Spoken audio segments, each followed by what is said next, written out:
Assalamualaikum warahmatullahi wabarakatuh. Kembali lagi bersama channel Suara Kala. Sebelum kita mulai ceritanya, jangan lupa untuk tekan tombol like, subscribe, serta lonceng notifikasinya agar tidak ketinggalan cerita lainnya dari channel ini. Bagi teman-teman yang ingin membaca langsung ceritanya, bisa langsung mampir ke akun Twitter atau X di @nitrasandekala. Tanpa berlama-lama, mari kita mulai ceritanya.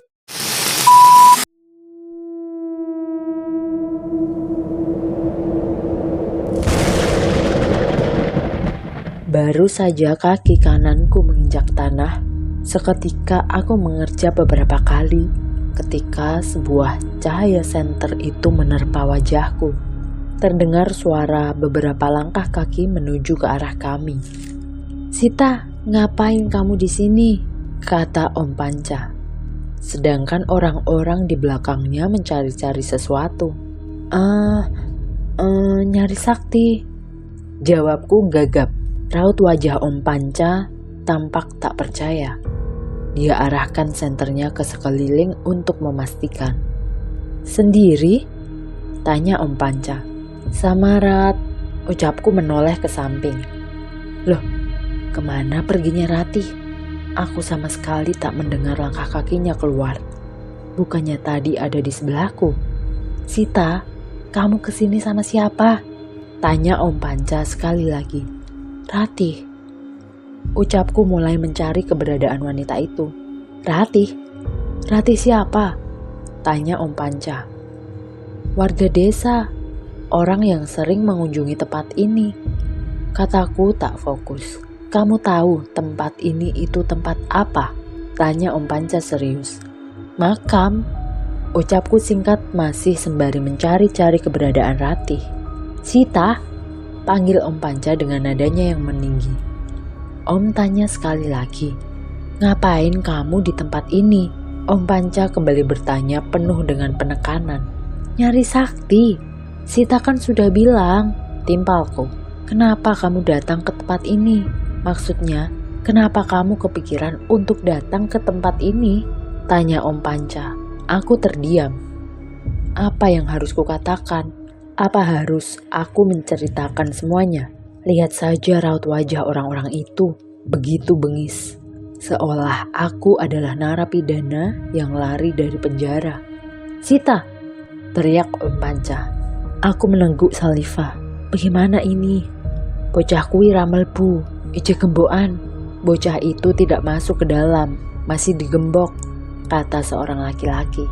Aku menoleh cepat. Digembok? Mana mungkin bisa. Siapa yang sudah melakukannya? Apa Ratih? Ya, pasti itu ulah Ratih.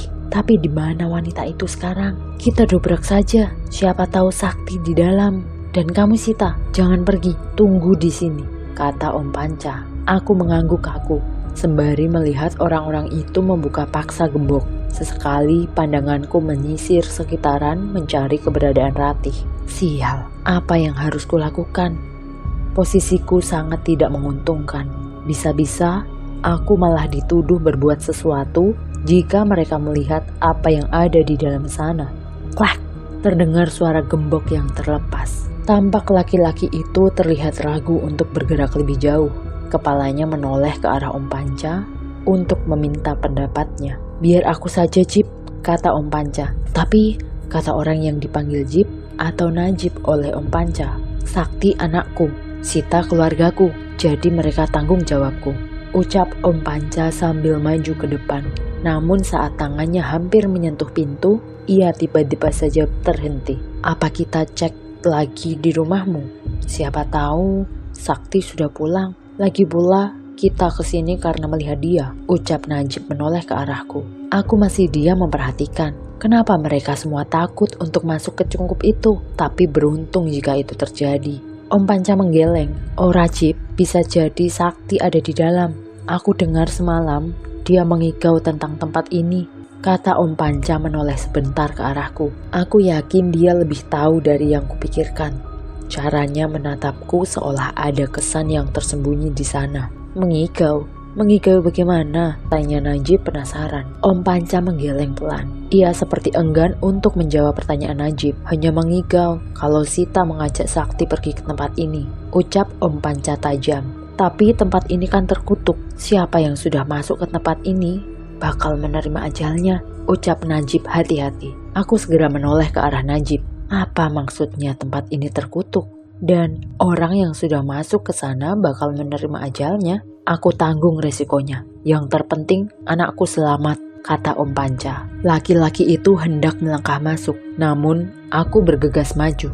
Om, kalau pintu itu terkunci, bagaimana Sakti bisa masuk? Terlebih, aku tidak mendengar suaranya sejak tadi. Aku menyelanya, mencoba menghentikan Om Panca. Jika benar tempat ini terkutuk, jauh lebih baik aku saja yang masuk. Tapi meskipun begitu, aku juga tidak bisa langsung mengajukan diri. Itu merupakan hal yang bodoh.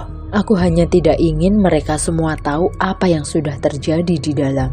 Aku yakin jika mereka melihat angka 7 yang digambar Sakti, akan terjadi kehebohan. Tapi bagaimana kalau Sakti di dalam sana? Tanya Om Panca sekali lagi. Benar kata ponakanmu, tidak mungkin Sakti bisa masuk ke dalam, ucap Najib. Sedangkan bapak-bapak yang lain terus menyoroti sekeliling. Begini saja, kalau tempat ini terkutuk untuk kalian, biar Sita saja yang masuk, ucapku spontan. Aku sedang tidak berbaik hati. Tetapi jika terjadi sesuatu dengan Om Panca atau orang-orang ini, pasti aku yang bakal jadi tumbalnya. Ora, biar Om saja yang masuk. Kamu pulang sekarang, biar diantar oleh Najib, kata Om Panca. Aku menggeleng panik. Jangan sampai orang ini nekat masuk ke dalam. Sumpah, aku sudah muak menjadi bahan gunjingan orang. Sita, teriak Om Panca tak percaya saat aku mendorong tubuh kekarnya sampai tersungkur ke tanah. Sita saja yang cek ke dalam ya Om. Siapa tahu ada Sakti di dalam. Toh kutukan itu buat kalian, bukan untuk pendatang kan? Jawabku langsung menghambur ke dalam. Terdengar teriakan Om Panca dan beberapa orang lainnya. Bahkan aku juga mendengar Najib mengumpat karena kenekatanku itu. Aku sudah berada di dalam, tapi tak ada yang mengikuti. Terkutuk apanya? Dasar orang-orang bodoh. Bagaimana bisa masuk ke tempat keramat, lantas langsung meninggal? Kuedarkan pandangan ke segala sisi, namun tak terlihat keberadaan Ratih dimanapun. Aneh sekali, kemana perginya wanita itu? Kemudian aku berjalan ke arah keranda di ujung ruangan, berniat untuk menghapus bekas noda darah itu. Namun, sekali lagi aku tertegun. Bagaimana bisa bekas noda darah itu bisa langsung menghilang? Kulirik ke arah ujung keranda. Kain putih yang diambil oleh Ratih pun juga sudah hilang. Berarti aku sedang tidak berhalusinasi. Merasa sudah tidak ada yang perlu kusembunyikan, kuputuskan untuk kembali keluar cungkup. Kosong, teriakku memberitahu mereka. Om Panca terlihat begitu kecewa. Kita cari di tempat lain. Kamu, Sita kan? Kami antar pulang. Jangan pergi sendiri lagi, kata Najib dengan nada tegas dari luar cungkup. Kuanggukan kepalaku. Kemudian kulangkahkan kaki untuk turun dari undakan batu. Tapi seketika aku berpaling lagi ke arah dalam. Sita, kenapa? Tanya Om Panca yang masih menghadap ke arahku. Aku terus menatap ke arah ujung ruangan, tepat di mana keranda itu berada. Tidak mungkin aku berhalusinasi. Tadi ku dengar suara Sakti, meskipun lirih, tapi sungguh terdengar jelas di telingaku. Perlahan kulangkahkan kaki kembali ke dalam. Tetapi apa yang sedang terjadi? Kenapa atmosfer yang kurasakan sangat berbeda? Kenapa ada aura mencekam yang muncul? Rasanya sungguh sesak. Bahkan untuk sekedar menarik napas pun terasa begitu sulit. Belum lagi tekanan di perut dan dada. Hei Sita, mau ngapain lagi? Teriak Om Panca tak sabar. Tak kuhiraukan suara itu. Kakiku terus melangkah menuju ke arah keranda bambu itu. Awalnya tidak terjadi apa-apa. Semua terlihat normal. Tetapi seketika telingaku berdengung kuat. Kurasakan juga embusan angin menerpa kencang di sekelilingku. Tubuhku menegang saat melihat keranda bambu itu bergetar pelan. Terus kuperhatikan hingga tiba-tiba saja keranda itu benar-benar bergetar. Moleh, terdengar suara Sakti. Sakti, panggilku cukup keras. Sita, ada apa? Mana Sakti? Awas, lepaskan. Teriak Om Panca yang sepertinya ditahan oleh seseorang. Sadar dengan apa yang sedang terjadi, aku berniat keluar cungkup. Akan tetapi belum sempat aku berpaling, dalam sekedipan mata orang-orang pembawa keranda itu kembali muncul. Sial, kenapa mereka bisa semengerikan itu? Dan bagaimana bisa mereka sudah ada di tempat itu lagi?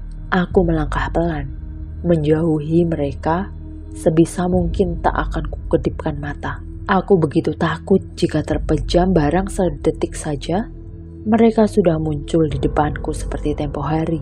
Terlihat adanya pergerakan satu di antara mereka. Bangsat, kenapa harus laki-laki yang membawa kendi? Om Panca, teriakku meminta bantuan. Ku dengar sahutan Om Panca dari luar. Tapi kenapa tidak ada satupun dari mereka yang mau masuk? Telingaku kembali berdenging hebat. Seketika suasana menjadi sunyi. Bahkan tak dapat ku dengar suara Om Panca dan lainnya dari luar. Para lelaki di depanku mulai bergerak pelan. 4 orang sudah berdiri di sisi keranda. 1 orang berada di depan mengangkat payung hijau. Sedangkan satunya lagi, tunggu. Di mana orang yang keenam? Kemana laki-laki yang membawa kendi? Melok, opo mati. Ikut apa mati? Ucap suara serak dari belakangku. Aku menjerit keras hingga tubuhku terlonjak dan tersungkur ke tanah. Aku menangis dalam diam, tak kuasa membuka mulut untuk mencari bantuan. Laki-laki di depanku mulai bergerak pelan. Tangannya masuk ke dalam kendi yang ia bawa. Kepalaku menggeleng kuat. Air mata sudah tumpah di pipi tanpa suara tangisan.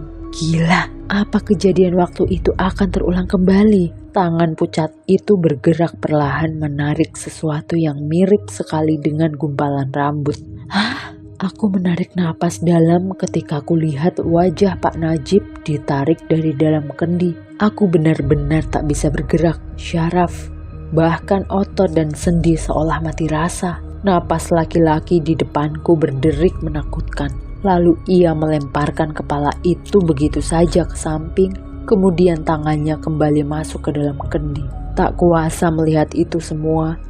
Aku mencoba memejamkan mata. Namun sia-sia. Kini kepala milik Om Panca terlihat begitu mengerikan. Darah keluar dari setiap lubang yang berada di wajahnya. Terus, laki-laki itu terus melakukannya berulang kali. Hingga kepala laki-laki itu meneleng ke kanan dan ke kiri. Ia melangkah perlahan ke arahku. Kami tak berjarak. Tangannya kembali masuk ke dalam kendi. Kemudian tangan pucat itu kembali menarik ke atas perlahan. Aku bergeming saat melihat kepala sakti terpampang jelas di hadapanku. Lalu tanpa rasa bersalah sedikit pun, laki-laki itu langsung menjatuhkan kepala sakti tepat di depanku. Ah, teriakku. Aku bergerak membabi buta, berusaha untuk keluar dari tempat ini. Tak peduli menabraknya atau tidak. Romoleo! Terdengar suara tumpang tindih dari arah belakangku. Aku tersungkur ke tanah yang dingin, membuat beberapa orang langsung mengerubungiku berusaha untuk membantu. Tapi ku tepis saking paniknya. Minggir! Pergi! Pergi! Teriakku histeris. Sita! Hei, Sita, tenang, ucap Om Panca. Tak kugubris semuanya. Siapapun yang memanggil, aku tak peduli. Semua yang baru saja aku saksikan sudah cukup membuatku gila. Sita, bentak Om Panca. Napasnya terdengar memburu, meski tak jelas. Aku bisa melihat raut wajahnya tampak begitu ketakutan. Sita, tenang, apa yang terjadi? Tanyanya. Aku menggeleng. Tak tahu harus berkata apa. Semua kejadian ini sungguh membuat suaraku hilang ditelan ketakutan seketika. Tarik napas. Tenang. Ada apa? Tanyanya sekali lagi. Aku terus menggeleng, menangis tak bersuara. Dengan tangan gemetar, aku menunjuk ke arah pintu masuk cungkup. Romoleo, ucapku lirih. Semua orang yang ada di sana seketika menoleh panik. Bahkan dapat kulihat 2 orang lainnya sudah berlari tunggang langgang meninggalkan kami. Astagfirullah, ucap Najib kaget. Kini tepat di hadapan kami, sosok demit pengiring jenazah sudah berdiri di ambang pintu masuk cungkup. 1 orang yang membawa payung melangkah menuruni undakan batu itu. lalu diikuti dengan laki-laki yang memanggul keranda, dan yang terakhir adalah yang membawa kendi.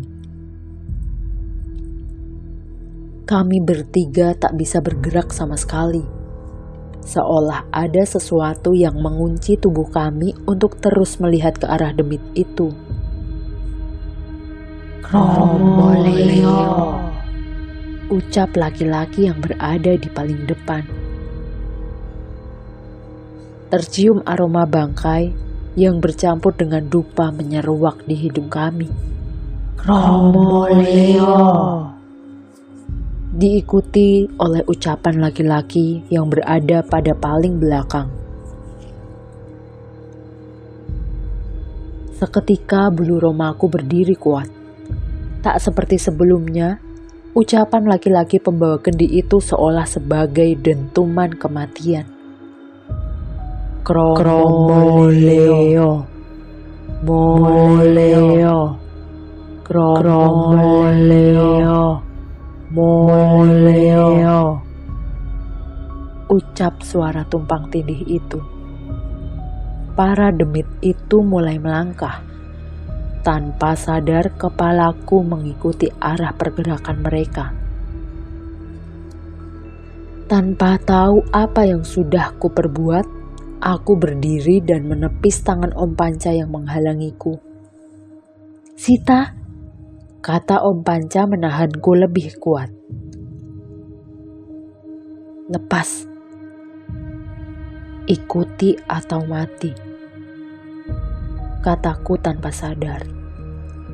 "Apa maksudmu, Sita? Hei," kata Om Panca terus menahanku untuk diam. "Ikuti. Ayo, ikuti mereka, atau kita yang akan mati," desaku mencoba bergerak menyusul para pengiring jenazah itu. "Jip, Najib," panggil Om Panca. Tetapi laki-laki itu bergeming. Tatapannya tampak kosong, terus menatap ke arah depan. "Najib!" teriak Om Panca. Laki-laki itu tersentak kaget. Kemudian dia menatap ke arah Om Panca ketakutan. "Ayo, ayo, melo apa mati? Ayo, ayo, ikut atau mati," gumam Najib tak jelas. Mendengar itu aku terus menganggukkan kepala. Kini justru Om Panca yang tampak kebingungan. Najib menarik tubuhku agar bisa segera berdiri. Begitu juga Om Panca. Meski ia terlihat kebingungan tapi tak bertanya lebih jauh.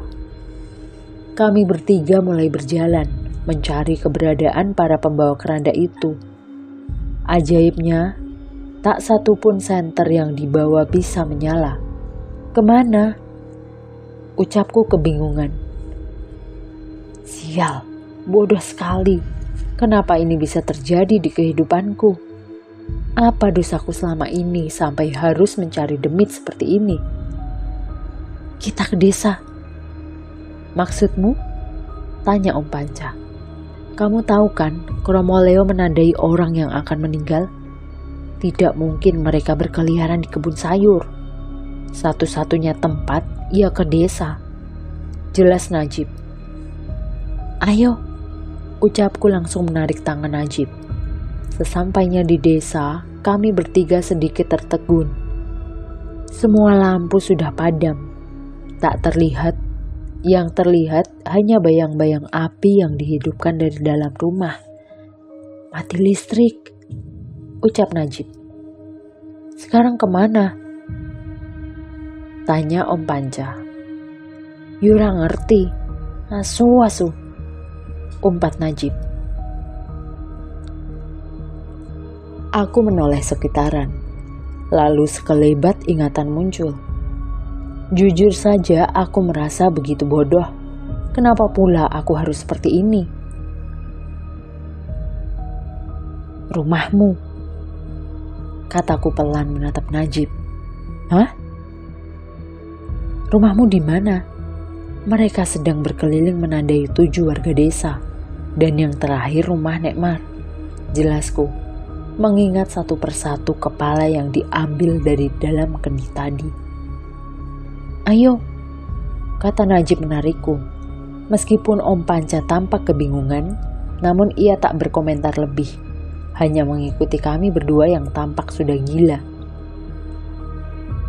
Kami terus melangkah dalam gelap. Hingga Najib tiba-tiba berhenti. Kepalanya lurus menatap ke arah depan. Aku pun menarik napas tegang saat melihat para pengiring jenazah itu terus berputar-putar mengelilingi rumah Najib.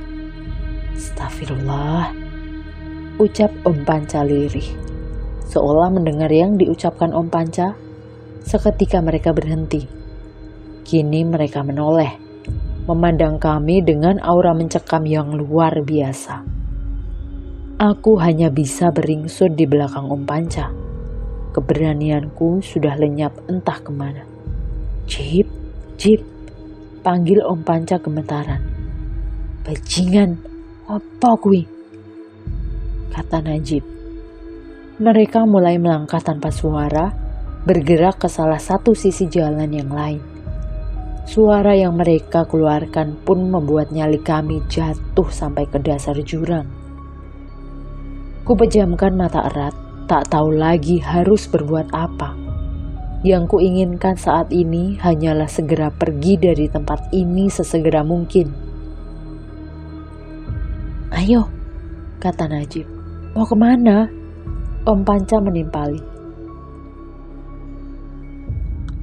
Kai, demitnya wis melaku. Ayo.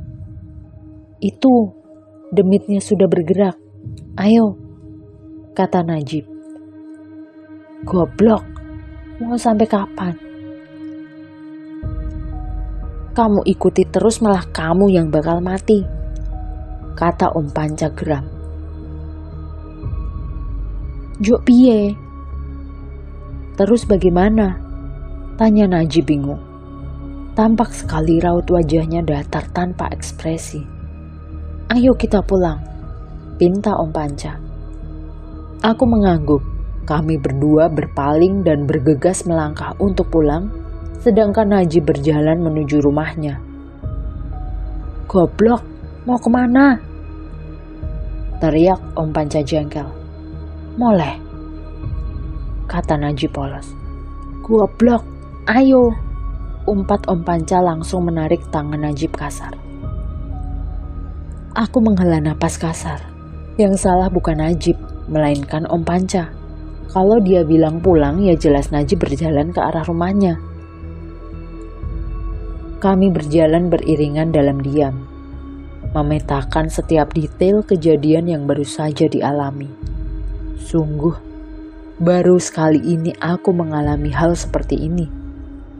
Sekarang kalau sudah begini, apa mereka akan mengatakan jika aku mengalami halusinasi? Tidak kan? Sesampainya di rumah Nekmar, kami bergegas masuk ke dalam. Saat Bule Fatma melihat Om Panca, ia langsung menghambur ke dalam pelukannya. Sakti mana? Tanya Bule Fatma. Om Panca menggeleng.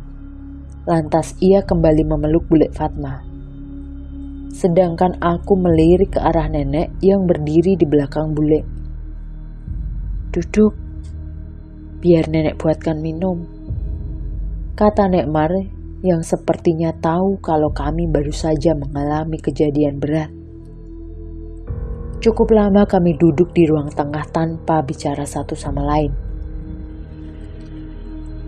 Bahkan Najib pun sejak tadi terlihat menatap lurus ke depan dengan pandangan yang kosong. Terus Sakti gimana, Mas? Apa kita lapor polisi saja? Tanya Bule akhirnya. Percuma, kita bakal disuruh menunggu 1 kali 24 jam. Jawab Om Panca. Terus bagaimana?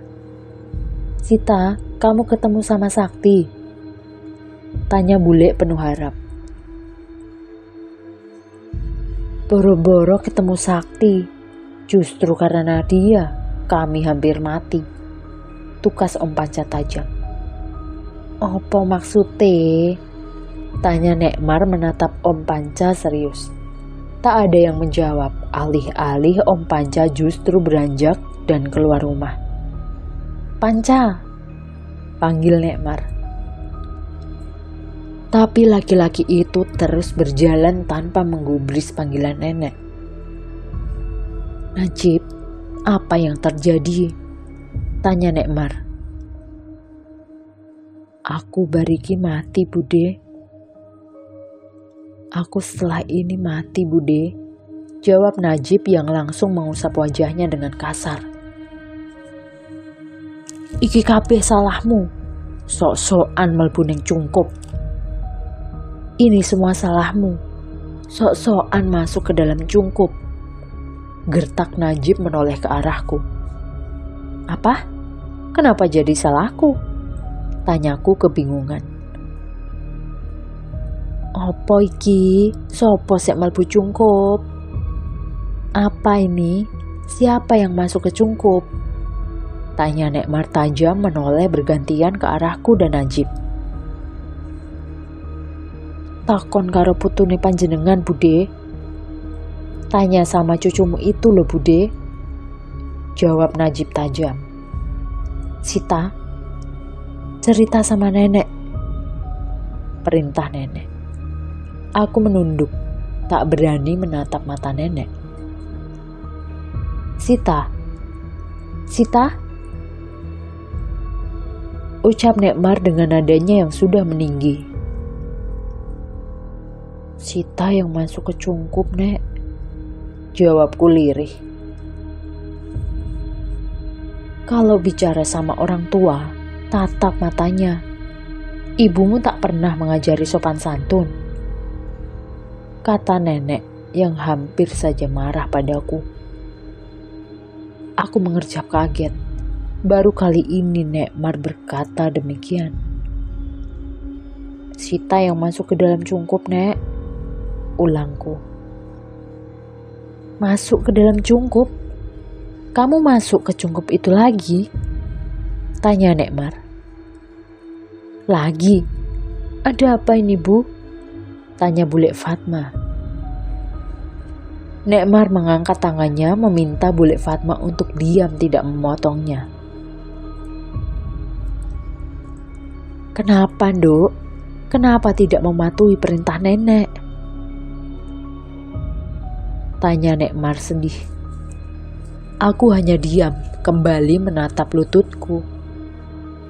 Ku remas-remas kedua tanganku kuat-kuat untuk meredakan emosiku. Sudah nenek bilang, jangan pernah mencari tahu. Siapapun kamu, apapun julukanmu terserah. Tapi kamu tahu akibatnya sekarang. Tanya Nekmar. Aku menggeleng.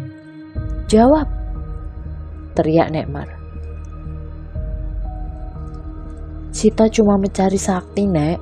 Kenapa kalian malah menyudutkanku? Seolah ini semua salahku. Kataku hampir lepas kendali. Tidak ada yang menyudutkanmu. Kami semua peduli denganmu. Tapi untuk mendengarkan orang tua saja kamu tidak mau.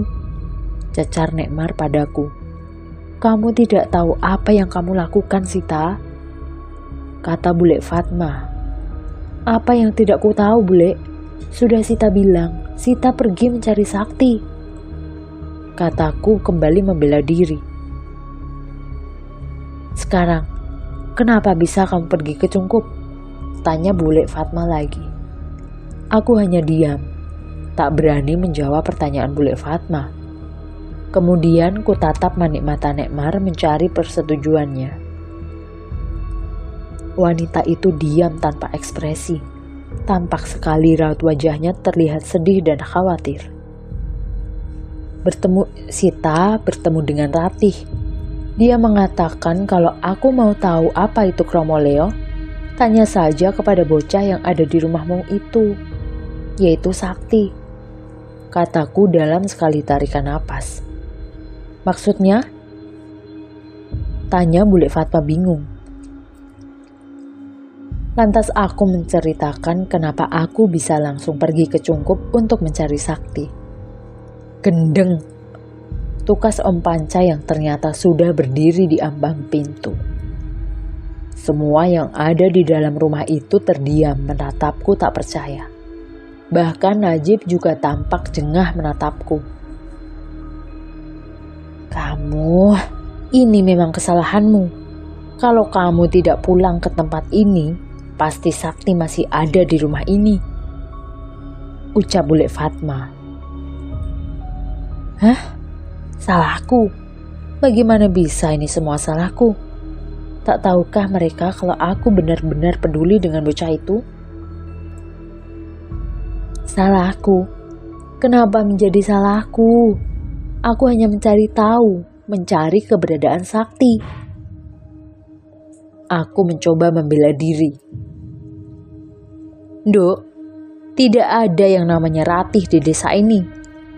Asal kamu tahu, tak satupun warga desa yang berani masuk ke dalam Cungkup itu. Kamu ingat kan cerita nenek soal ibumu? Tanya Nekmar. Aku tertegun, mengingat ucapan Nekmar tadi sore. Puncak bukit yang nenek maksud itu adalah Cungkup, kata Nekmar kembali menjelaskan. Aku terdiam. Otakku langsung bekerja cepat, menyambungkan seluruh puzzle. Informasi yang kudapatkan dari Nekmar, sakti bahkan Ratih silih berganti masuk ke dalam kepalaku. Malam Selasa Kliwon, ucapku. Malam Selasa Kliwon? Kenapa? Ada apa dengan malam Selasa Kliwon? Kata Bule Fatma penasaran. Ratih bilang kalau kita harus mencari sakti sebelum malam Selasa Kliwon. 7. Ya, 7 nyawa dan yang terakhir adalah sakti, ucapku. Semua orang yang ada di ruangan itu menatapku keheranan. Aku pun yakin mereka bingung dengan ucapanku. Ya, sekarang sudah jelas. Ada orang yang sedang bermain ilmu hitam. Mereka menggunakan kromo leo untuk menandai tumbal selanjutnya, kataku lancar. Andai mereka semua memberiku ruang untuk berpikir, mungkin aku bisa jauh lebih memahami ini semua lebih awal. Kemudian ingatan tentang kepala-kepala yang ditarik keluar dari dalam kendi oleh salah satu pengiring jenazah itu kembali muncul di kepalaku. Sontak aku melihat ke arah Najib. Kamu setelah ini, kromo leo menandaimu sebagai tumbal selanjutnya, kataku padanya. Ngomong apa bocah ini? Bangsat, kata Najib keras. Aku menggeleng. Terserah apa katamu. Aku sudah melihat semuanya. Kepala-kepala itu ditarik satu persatu dari dalam kendi yang laki-laki bawa itu. Dok, tidak. Dengarkan nenek dulu. Sekarang ceritakan pelan-pelan apa yang sudah kamu lihat semua tanpa terkecuali, ucap nenek. Aku menelan ludah, menarik napas dan mulai menceritakan semua kejadian yang sudah kualami di tempat ini tanpa terkecuali. Astaghfirullah, kenapa kamu tidak bilang sama kami? Tanya Bule Fatma. Sita mengira kalau sakti hanya mengigau atau apalah namanya. Tapi setelah semua kejadian ini, Sita paham kalau memang ada yang sedang mengincar kita. Sekarang yang paling penting mencari keberadaan sakti. Lalu bagaimana denganku? Tanya Najib tidak terima. Aku benar-benar lupa dengan orang ini. Segera kulirik Om Panca yang sejak tadi diam tak bersuara. Kita cari keberadaan Ratih. Aku yakin dia bisa membantu, jawabku. Mau cari di mana? Tidak ada wanita yang bernama Ratih di desa ini, ucap Om Panca pada akhirnya. Aku mengusap wajah kasar. Tidak menyangka kalau rasa penasaranku bisa membuat masalah sebesar ini. Sita bakal kembali lagi ke Cungkup, kataku mantap. Jangan sembrono. Kita tidak tahu siapa yang berbuat nista seperti ini. Terlebih kalau kita gegabah, semua bisa kena imbasnya, ucap Om Panca. Aku menggeleng. Keyakinanku mutlak. Saat ini hanya Ratihlah yang bisa membantuku. Entah dia itu demit atau manusia, aku tak peduli. Kalau Om Panca punya solusi, Sita tunggu sekarang. Waktunya tinggal beberapa hari lagi sebelum malam Selasa Kliwon. Tugasku cepat. Aku dan Om Panca saling beradu pandang. Aku tahu dia peduli padaku, tapi sudah cukup muak dengan apa yang kualami saat ini. Sudah cukup. Sekarang Panca, kamu beritahu Pak Kades dan sesepuh desa. Sita, kalau memang kamu mau pergi lagi ke Cungkup, biar Najib yang menemanimu, kata Nek Mar tegas. Lah, kok saya Bude? Protes Najib. Sudahlah Jib, kamu dengarkan apa yang Sita katakan toh? Begini saja, kalau kamu tidak jadi mati dan semua masalah ini selesai, Bude bakal nikahkan kamu dengan Sita, ucap Nekmar dan langsung beranjak pergi masuk ke kamar. Sedangkan aku dan Najib hanya melongo mendengar ucapannya baru saja. Bagaimana bisa dia menjodohkanku tanpa persetujuan sama sekali? Keluarga macam apa ini? Sita? Panggil bule. Aku menoleh menunggu apa yang akan diucapkan oleh wanita itu. Tolong cari sakti, ucapnya sendu. Aku mengangguk mantap. Lalu setelahnya mereka berjalan keluar menuju ke rumah Pak Kades. Ayo, kamu sendiri saja. Toh aku tidak minat nikah dengan wanita barbar sepertimu, ucap Najib. Najis, siapa juga yang mau nikah sama orang desa sepertimu, ucapku lebih sarkas. Tanpa menunggu balasannya, aku bergegas menuju Buffet mencari senter dan setelah ketemu langsung melangkah keluar rumah menuju Cungkup.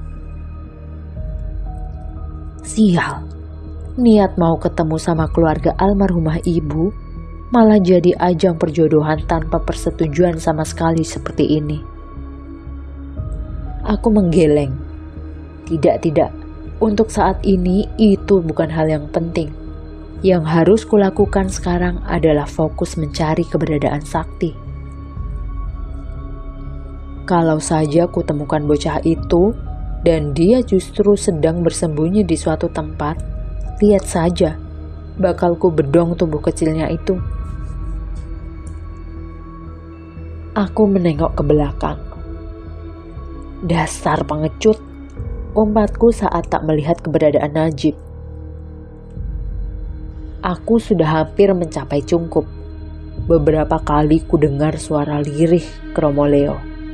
Namun segera ku tepis. Aku yakin itu hanya ada di dalam benakku.